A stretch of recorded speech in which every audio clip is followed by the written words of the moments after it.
Hi friends, this is Vinson. நம்ம சேனலுக்கு உங்களை எம்படன் வரைக்கும் நம்ம சேனல் வந்து பார்த்தீங்கன்னா உங்களோட கெரியரை செட் பண்ணுறதுக்காக தான் 11th 12th ஆர்ட்ஸுக்காக நம்ம சேனலில் நிறைய வீடியோஸ் வந்து கொடுத்துருக்கோம். ரெகுலராக நம்ம சேனலை ஃபாலோ பண்ணுங்கள்.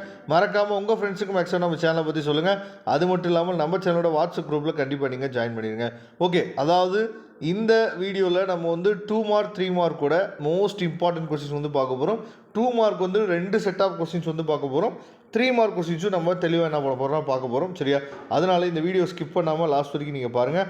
இப்போ 2 மார்க்கில் வந்து பார்த்திங்க அப்படின்னா டிஃபைன் மேக்ரோ எக்கனாமிக்ஸ் ரொம்ப ரொம்ப முக்கியமான கொஸ்டின். அதுக்கப்புறம் வாட் இஸ் கேபிட்டலிசம், சோசியலிசம், அப்புறம் மிக்ஸ்டிசம். சரியா? அதுக்கப்புறம் what is national income, GDP, அதுக்கப்புறம் ஜிஎன்எம்பி. சரியா? இதை தெளிவாக பார்த்துங்க. அதுக்கப்புறம் வாட் இஸ் ரியல் இன்கம், அதுக்கப்புறம் what is unemployment and full employment. சரியா? இதெல்லாம் தெளிவாக பார்த்துங்க. Effective demand, multiplier and accelerator. சரியா? அதுக்கப்புறம் அட்டானமஸ் அண்டு வந்து பார்த்திங்க அப்படின்னா அதாவது இன்டியூஸ்டு இன்வெஸ்ட்மெண்ட்டு. சரியா? அதுக்கப்புறம் economy, what is economy, GDP டிஃப்ளைட்டர்னா என்ன, அதுக்கப்புறம் என்என்பி, என்டிபின்னா என்ன, ஏடிஎஃப், அப்புறம் ஏஎஸ்எஃப்ல இருக்கக்கூடிய காம்போனன்ட்ஸ் என்னென்ன இருக்குது. சரியா? அதுக்கப்புறம் கமாடிட்டி மணினா என்ன, சென்ட்ரல் பேங்க்னா என்ன, கமர்ஷியல் பேங்க்னா என்ன, கிரெடிட் கிரியேஷன்னா என்ன. சரியா? அதுக்கப்புறம் டிஃப்ரென்ஷியேட் பிட்வீன் சிஆர்ஆர், அதுக்கப்புறம் எஸ்எல்ஆர். சரியா? இதெல்லாம் ரொம்ப ரொம்ப முக்கியமான கொஸ்டின்ஸ். சரியா? இதை ஃபஸ்ட்டு தெளிவாக நீங்கள் பார்த்துக்கணும். மொத்தம் 32 கொஸ்டின் இருக்குது.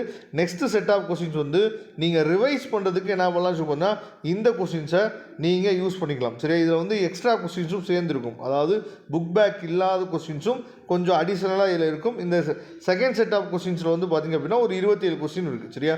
இதில் வந்து புக் பேக் கொஸ்டின்ஸும் இருக்கும், அஸ் வெல் அஸ் வந்து உங்களுக்கு அடிஷ்னல் கொஸ்டின்ஸும் எக்ஸ்ட்ராவும் இருக்கும். சரியா? இதை தெளிவாக நீங்கள் பார்த்துங்க.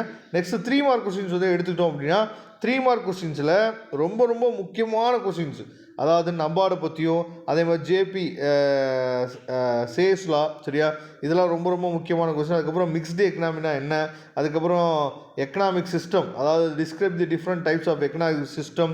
அதுக்கப்புறம் ஐஎம்எஃப்லேருந்து கண்டிப்பாக ஒரு கொஸ்டின் வந்து கேட்டுருவாங்க. இதெல்லாம் ரொம்ப முக்கியம். வாட்டர் பொல்யூஷன்னா என்ன, ஏர் பொல்யூஷன்னா என்ன. சரியா? இதெல்லாம் தெளிவாக பார்த்துங்க.